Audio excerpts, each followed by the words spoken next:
Welcome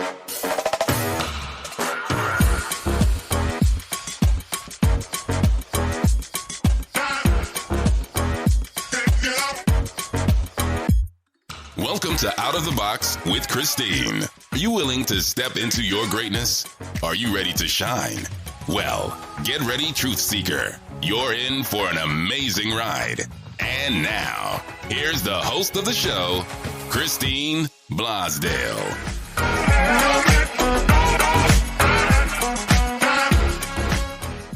Welcome back to Out of the Box with Christine. I am your host, Christine Blosdale, your expert authority coach, getting you and your business the attention you deserve. And I am super happy today because I have a very extra special guest who is the CEO and co-founder of Thig Pro. She is also a balance and relationship advisor. And coming to us from America, Naketa Ren Thigpen.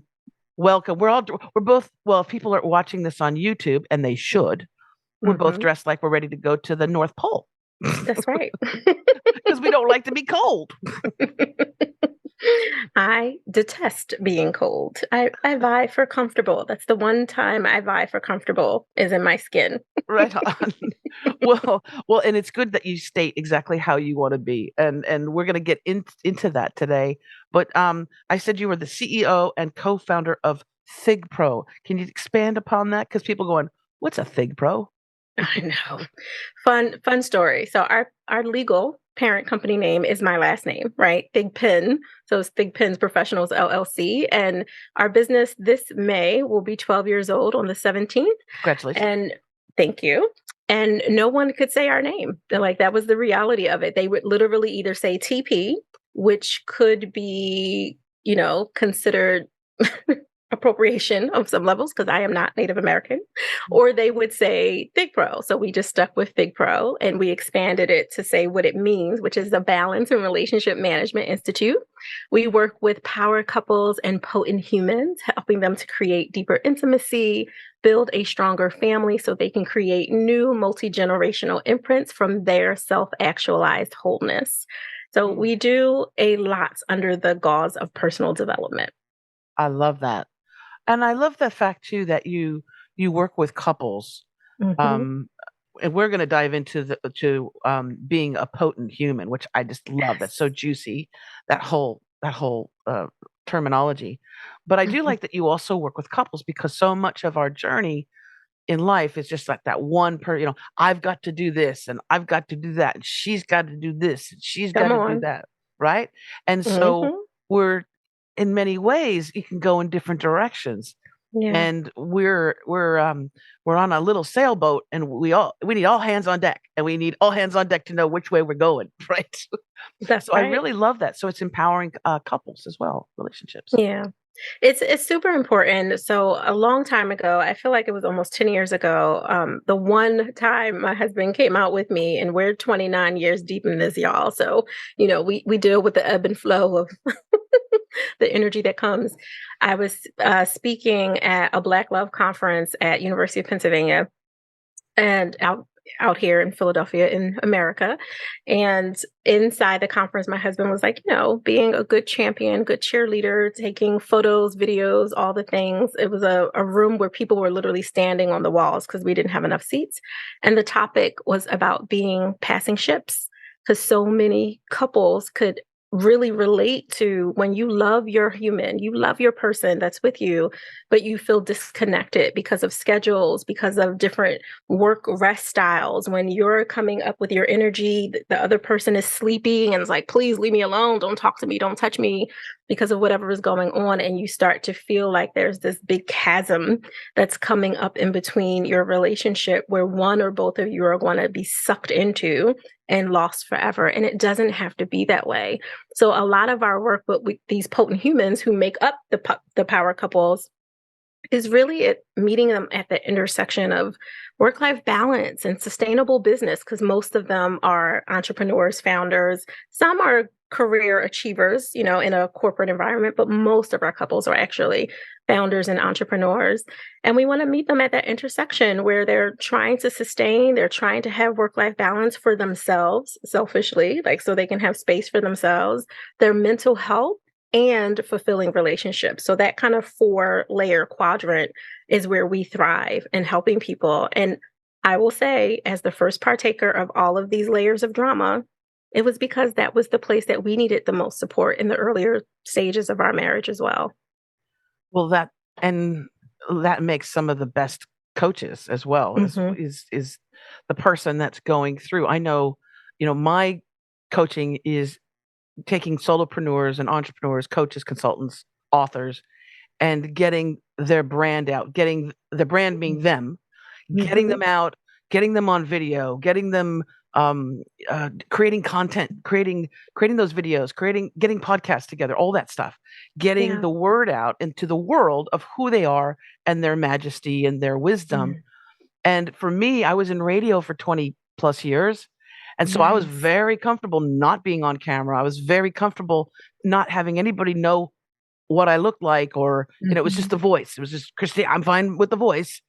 And then I had to, for my business, because I was transitioning from Yeah. being an employee to being a Hmm. entrepreneur, a coach, I had to get on video. And it Yeah. was a bit uncomfortable in the beginning because I was like, well, no, I don't want to do this. But yet, once I took that leap, it was the best thing. And so now I'm able to talk to those people who are scared to be on camera, Hmm. scared to show up, and say, I went through the same thing. I've experienced the same thing. Yeah. And sometimes you could be a more impactful coach when you have gone through that. So you can relate to your clients as opposed to Yeah. having with you guys, as opposed to having this super great relation, no problems, everything's groovy. Right. Right. What a dream, right? Like Yeah, that's I know. I know. for most people who've been together longer than a minute, it's going to Yes. have some roller coaster. But I hear your point and I agree. There's the credentialed side. Like I am a trauma specialist, clinician, psychotherapist, relationship expert by background Yeah. before I even got into coaching and strategizing and consulting. And I kind of held that as balance and relationship because I use all of those tools and so many more. But the thing that honestly, all of those credentials, yay, me, awesome, lots of money spent, lots of tears, staying up late at night for the papers, right? Yes. All of it, Yeah. the clinicals. But what really makes me uh, totally connect to the clients that I attract is my honesty. I will Mm, tell on myself mm, in a mm, heartbeat, mm. in a heartbeat. And I don't judge because of that. That doesn't mean I won't separate and say, well, let me hold you accountable for Yeah. this Yeah. way of being that is not empowering or edifying to your forever lover, is what we call your person. But it also means that, girl, if you've been through some stuff, I hear you. I understand you wanted to stab him in the neck. I get it. But we're Right. not going to do that. I want you to stay out of jail, right? And really support you with the tools and things that you need so that you can not just survive in this relationship, but feel like you're creating, not just feel, but actually be creating this amplified intimacy and relationship bliss. Because, if you're happy, your orgasms are better, your innovation is higher, your creativity is flowing, and you're a better leader, a Yeah. better servant, a better everything.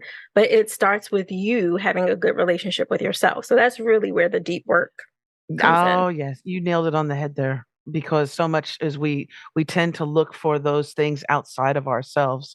Come on. And what the best gift, I believe the best gift you could give your partner, your wife, your spouse is a happy you. Yes. Because that Hands person, down. you cannot put that on that person or anybody Mhm. to make you happy.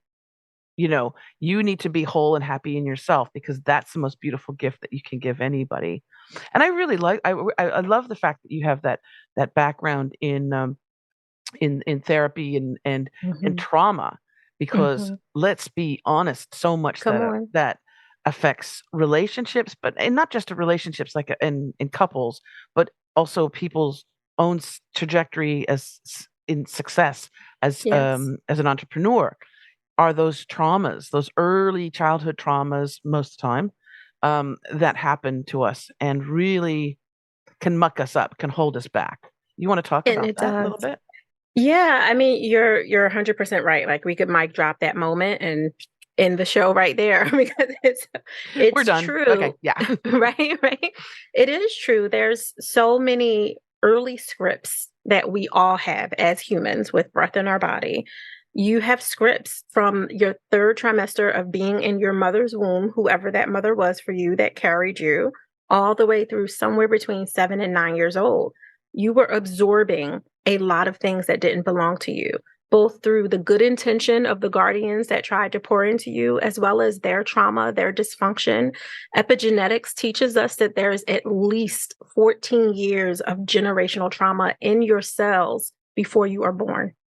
14 years. You haven't even taken a breath, and you got all that ancestral stuff sitting in there. And that's just what the science tells us now. It could go back much, much further than that.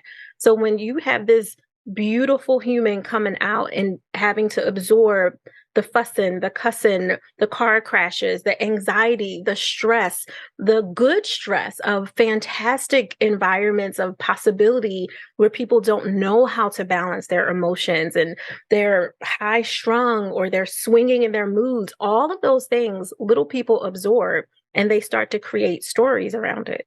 And that story says, well, my parents don't love me. They don't want me. I'm not enough. That's why they work 2 jobs. Now, the reality is your parents are probably working to keep you food, water, shelter, all the things. And I'm not talking about the extreme toxic parents, and I'm not talking about the Right. extreme No, you're one talking percenters. every day. Yeah. Everyday folks. But kids absorb it as different things. And then the actual behavior of their environment, the neighborhood friend, the coach that says they're too fat to be on the team, the dance instructor that overly criticizes their shape, all of those things, whether it was meant for the good intention of shaping you up and getting you to succeed in life as a little person or not, they start to embed those early scripts as some form of truth, even if that wasn't the context that it was really meant to be in. And so we start to date people that resemble the coach that was degrading or the neighbor kid who was inappropriate, but you didn't really know what was happening because you thought they liked you, but they were really grooming you for something else. Like all of those things start to be embedded in our world of what we perceive as reality, and we make it true, and we start creating these expectations that I call expired that aren't serving us. Maybe it let you be a survivor in the street. Maybe it helped you get through school. Maybe it helped you fight off the bullies. Like maybe it helped you at one point, but in entrepreneurship as a founder, it is not serving you, not in that same way. So you don't have to be ashamed of your survivor skills and whatever those scripts were, but you do have to recognize them and have some really good self-awareness, which was to your point, so you can start to actualize a new chapter, a new version of yourself. Michelle Obama would say, becoming yourself. Like, who do you want to evolve into? And it starts with you recognizing that there's something that needs to evolve in the first place. Oh, yeah, and recognizing those stories that you do have, Mm-hmm. those moments on the playground that, Yeah. you might have thought, oh, that was just a kid behaving a certain way towards me. But it actually, that story that you have in your head of not trusting people because that little kid on the playground did whatever XYZ, That's right. they're very strong, powerful stories that stick with us. And they could be in our subconscious because, of course, consciously we're like, of course I want to be successful. Of course I want to be a Right. gazillionaire. Of course I want to have That's right. a thriving business or a wonderful relationship. But it's those things that have happened to us that are in the subconscious, and in our strong moments and our weak moments, doesn't matter. There's sometimes those little things come. Oh, remember, you can't trust people. Or, oh, remember, you're not worth it. You're not worthy. You're all those Mhm. things. All those things. Yeah. Yes. Literally 95% of our thoughts are from our subconscious. It's Yes. all coming from that space. For the people who can, because Yeah. there's a small percentage of people who don't hear the thinking, but for most people hear the 60 to 80,000 words that we're running through in a day.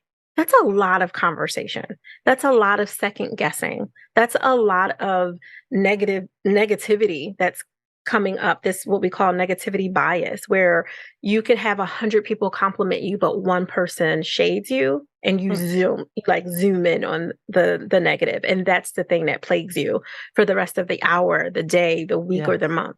even though 100 people were like, yes, you're going to be a gazillionaire. You're going to be incredible. But that one person that was like, is that a word? Right? Like, is that a thing? Because they Right. couldn't step into, you talk about out of the box a lot, that breaking of the box and breaking of those limitations and conventional wisdom that says you have to do A before B before C. Who said that? Why do we have to do it in that order? Why can't we say, you know what, I want to start at T because T feels like me. T Mm-hmm. feels really good. T Yes. feels like gazillion to me. Like, why can't I? Why do I have to start with, let me make $2,000? You can lean into whatever you want to. Now, having a guide, a coach, an advisor can help you strategize to get to that mission plan of gazillionaire that you want. So, of course, we want to put some blueprint in place, but it starts with you dreaming. Everything starts with a dream. And so many people want to hold us to this box. Oh, I remember, Christine, when you were 15 and you were this. So they can't see the power that you are now, or they'll constantly try to remind you of your past. I know somebody listening to this is thinking that same thing. There are people who don't want to celebrate you because they want you to stay where they remember you. Oh, snap. Yes, that is absolutely true. Also, it keeps them more comfortable, Come on. right?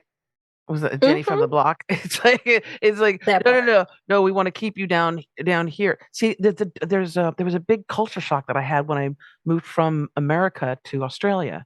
And Mhm. see, in America, we have this. Even though we've got our fair share of a lot of problems, I mean, school shootings, all kind of violence, all kind of crazy stuff, right? Okay, Mhm. but we have, from the moment we're little, we're told you can do anything. Now, not in all families, of course. There are Right, families right. that are very dysfunctional and not good. But Mhm. the zeitgeist of the United States is Yeah. you can do anything. You can empower yourself to do anything. You could be Mhm. super poor and then grow up to be, whatever, president of the United States or CEO of some company. Or Mhm. there's more entrepreneurs and brilliant business minds in America because as young children, we're told you can Yeah. become anything. You can Mhm. you can do anything, and we celebrate that, right? We do. Yeah. In culture, we celebrate that Mhm. in entertainment and all that stuff. And in Australia, the thing is it's starting to change. It's starting to Mhm. change. But the thing is that it's called tall poppy syndrome. Now, don't be too tall. Don't Mm. don't don't be too flashy. Don't say how great you are because Mhm. that's being obnoxious. That's being Right. uh, too grandiose. Yeah. So the tall poppies got lopped off. So stay in your lane. That's what it was. That's what it is. It's more stay in your lane. Now it's starting to change Yeah. because there are more migrants, more people coming in and bringing that in, and they can see the outside world as well. Right. We have But access now. that was a big Mhm. culture shock for me because I was like, wait a second, what? So I'm here saying, you know what? I'm really good at what I do.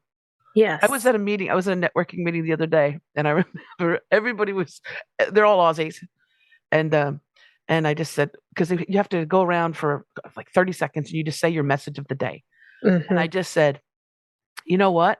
I'm really good at what I do. And I said, and you are too.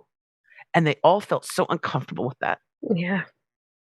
They Yeah. were like, they go, well, you're quite confident, like I said, yes, because I Mhm. know now, will I work on my car? No, I'll hire a mechanic for that. Right. Would I give therapy and consultation to someone who's had a rough time of it, who's had trauma or having relationship problems? No, I'd send them to you, Naketa. Mhm. Thank you. But what I do, I know Mhm. I'm really good at it. Right. And so we're getting Australia there. It's slowly but surely through the few people that I meet that you can It's claim your greatness, that you can yeah, claim it, and you should claim your greatness. Because you also, should. as a business owner or an entrepreneur or a coach, you want to be a life coach. If you're not saying how good you are at what you do, who's going to give you money? Yeah, Who, who's gonna trust you? who is going to trust you? Exactly. Because Which it's is all based on huge. trust.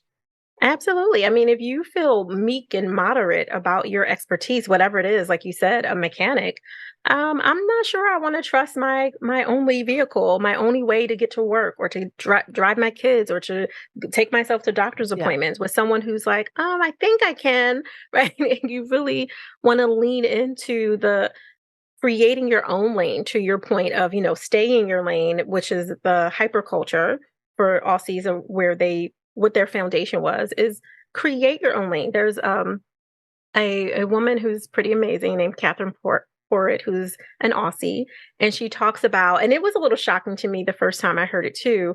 She said, "Your arrogance is accepted here. In fact, it is mandated." And she doesn't mean it from the textbook, like, in your ego that way, but it's very much like you said, walk in a room and own who you are. Be okay with saying, you know what, I'm the number one balance and relationship advisor in the world, and be okay with it. One, because you could back it up. You should have the skills. Should continue to sharpen your mastery and invest in yourself, just the way we want clients to invest in us. We invest in ourselves to be the top of the top. But it's important to own it and not feel like it's bad. It's also why I say things like be intentionally selfish. I know the majority of the world, 90+% people say, "Oh, selfish. I would never be." And I'm like, okay, because the dictionary told you it was bad, because someone got it into the lexicon and that's what you thought it was it's bad, it's not good, it's egotistical. By conventional wisdom, which is patriarchal, yes, it is not good. But when you're intentionally selfish, you have spaciousness now for you to forgive yourself, for you to shake free of shame, for you to have room for real gratitude and not the superficial kind that your friends would say, "Oh, yeah, we have to be grateful," which is also code for play small. It's the space for you to imagine what next chapter you want to open. You know what? I was in radio for 2 decades. Now I want to open up and help people in a different way to create a ripple. Like, that is the spaciousness you need. And you can't do it when you're occupied by other people's expectations and those scripts that keep you anchored to someone else's lack of dreaming. Mm, oh, that's so true. And especially also in bringing it back into relationships. Hmm. You might be in a relationship with someone, and hopefully you're in a relationship with someone who encourages you to be all that, to encourages you to be as big as you want to be and shine bright. But Hmm. there are those that are in relationships that are like, again, like in us, they're like the boyfriend or the husband or the girlfriend is like Hmm. Australia, and they're like, don't shine too much. No, no, no, no, no, no. And that, I think, that also comes from their own insecurities, because Yeah. if you're shining all bright, Hmm. m- I'm not, maybe I don't feel as bright as you, Yeah. and people are going to notice that. Or if you Hmm. shine too bright, somebody's going to take you from me, which is Right. their own insecurity, right? Yeah. And that to me is a theft of someone's greatness. That's a theft, because I've seen way too many times, especially Hmm. women, who have dulled their shine, who have dimmed their shine, who have covered their brilliance and brightness Yeah. because they needed to play small so that the husband, the boyfriend, whatever, could feel big. Yeah. And a lot of that is because they're under the umbrella thought of, the gooiness that comes in the first somewhere between 30 days and maybe 18 months of relationships, where people say things that feel really juicy, like, "I need you in my life. I'm so glad you're here," right? Like, they lean into it. And for, what is this? July will be literally 29 years together. And my husband and I have been friends since we were 13. We've known each other a really, really long time, way before we started actually officially grown up dating and all the things. I have never said, "I need you." And he has never said, "I need you back." We have agreed to want each other. And that makes the difference. I am amazing all by myself. Now, Yes. you know what I'm saying? Now, Yes. he Yes. absolutely amplifies me. He supports me. He makes me all juicy and makes me want to jump off, the heights of the world. But I'm totally fine by myself, as is he. So it's not a shade to your partner, your forever lover, that they can't be as great without you. Yes, they can. It might be a different road. It might take them more time. They might need different supports, whatever. But they will get wherever their purpose to go. you should be helping them to amplify their greatness. They shouldn't be depending on you to make them great, and vice versa. Yeah. That's a heavy burden for someone to feel like they're saving someone. I'm saving you from a mundane life unless I give you all of my life. That's how fair is that? How do you Yes. have kids or neighbors or dogs, puppies, and frogs that can look up to you if you are playing in this very bound position where your brilliance is completely dimmed and almost snuffed out because you want to maintain quote unquote hashtag relationship goals, which aren't relationship goals. Those are archaic ideals of what love should be, when love should really just take you to the moon, but you're not depending on it for your nutrition. It shouldn't nourish you. It should absolutely just give you extra, like dessert. I It had should all my add to food. you. I Yeah. I gave myself my food. I Yeah. gave myself my hydration with whatever my spiritual needs, my education needs, my business needs, my impact needs. I did it for myself, but then you came and you were like chocolate sauce, right? Like you were Yes. something Yes. extra that was delicious and yummy. And I'm so glad that I have you, but I don't need you. And that makes a completely different perspective for how you walk in and how you stay in any very healthy, blissful relationship. And also how you leave. Absolutely. Because we have so many of the needy relationships in the world, Mhm. separation, divorce is a bloody battlefield. I mean, Yes, it they've is. written movies on it. And you've witnessed it in your own lifetime with people. Just, maybe it might be your own parents or it might be someone else's Yes. parents. But, you know, uh, I have a dear friend of mine who was married to a very famous person, Mhm. and they had beautiful kids together. And then when it was time for them to, because they decided that they needed to separate, divorce, Mhm. they did it in such a way that it was a celebration of what they've had and Mhm. on the family that they grew and all of Mhm. that. And they did it in such a healthy way Yeah. that now they're still in each other's lives. The kids didn't have all the trauma that comes Mm. with it. And the children were witnessing, and this is very important because the way that you and your husband, how you behave, how you don't need each other, but you Mhm. you bring out the best, you support each other, you're that chocolate sauce, that added That's right. chocolate sauce. That's Mhm. the best thing you can do for your children if Yeah. you have children or your dog. but but Yeah. but for them to witness how a healthy relationship is. So when they go out in the world and they see something that's different, they can go, hey, that's not healthy the way you're trying to put me in a box, right? Or That's treating right. me. They get to see a healthy relationship. And then whatever happens, if you stay together till you're 150, it's all good.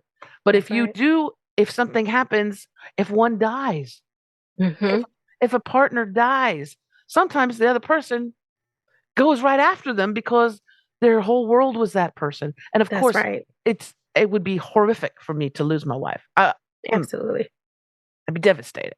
Absolutely. But when your children see how you are individuals and strong individuals on your own, that gives them the impetus to also be a strong individual and not need that person. I don't need that boyfriend to make me feel like I'm loved. Incomplete. Or that Mhm. baby, right? I don't Come need that on. baby to make me feel like I'm loved. So they're Right. making good decisions from that as well. That's awesome. You are you Yeah. you should be like a are you a family counselor too? Family. It's all a part of my background. Okay. Okay. It's all a Oh, part. What you're talking about, Christine, is conscious uncoupling, which is yes. Yes. a newer way of processing a healthy departure, which I wish that my parents had did, because God knows it was the traditional messy, yucky, all of the things that absolutely imprinted on me in a different way. And I had to do years of therapy and spiritual counseling and coaching and advising and mentoring and the gathering of the women's souls to pray over me and right, like to help me not recreate those patterns, or what we would call generational curses, and needing to do that. And one of the proudest, it was a hilarious moment, but a proud mama bear moment that I had. My youngest is 22 and she's graduating literally in a hot second, like this month. And when she was a freshman in college, her boyfriend had also went to the same school. And I remember me just checking in, like, how's so-and-so? How's he doing? She's like, I don't know. I told him to give me some space. And I was like, what? Y'all only been on campus for, a hot second, like a semester. And I was like, what's going on? Because he's a very, very good human. He really is. Young, creative, all of it. And she said, well, he kept wanting me to text every time I got back from the cafeteria or the library or study. And I just told him, my daddy don't need to know where my whereabouts are every 2 seconds. So if my father doesn't need to know, you don't need to know. And I was very proud at her agency, her sense of self, her sense of understanding. Yes, somebody might think that's cute, that you want to know where you are, and I just want to make sure you're all right and want to protect you. And she was like 4'10", 110 pounds, soaking wet. I am good because my parents have made sure that I can handle myself out here in these streets. Okay. And she was very clear about that. And as much as I, try not to laugh on the phone when she was telling me, but I was so mama bear proud of her ability to see, I know what a good, healthy relationship looks like. And my dad is not stalking my mom, right? Like, so you will not be stalking me. Like, it's not cute. The codependency is not cute. Yes. And I value it. And I wish so many other families could give that to whoever is in their ecosystem, birthed children or not.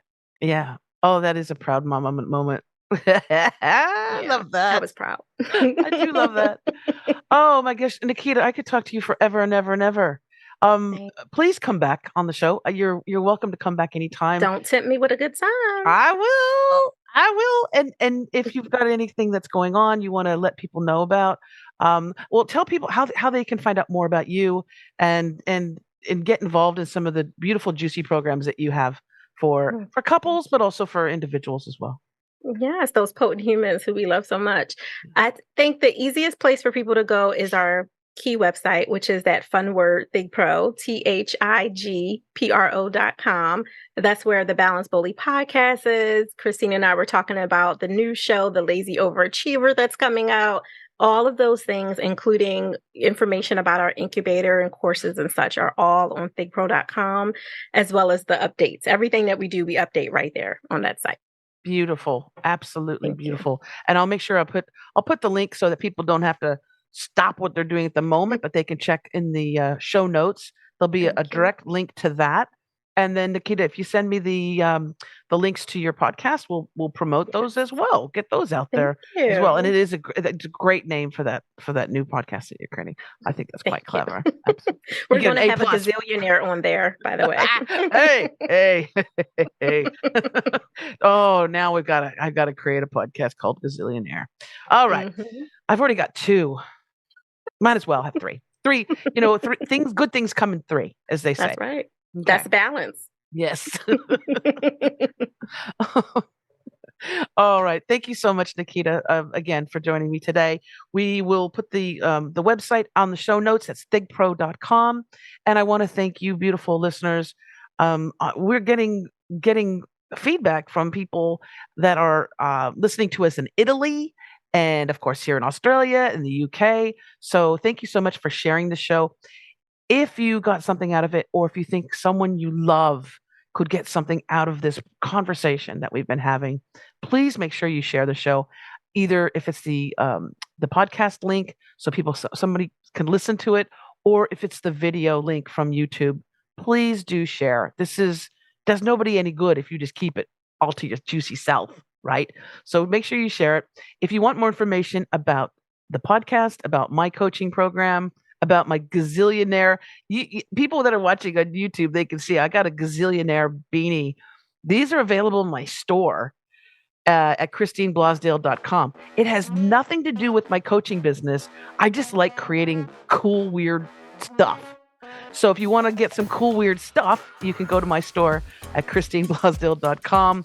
I'll put the link in there. I'll put a link to the direct link for the gazillionaire beanie because people are going to want it. But thank you again. And as I always say, remember to think outside that damn box.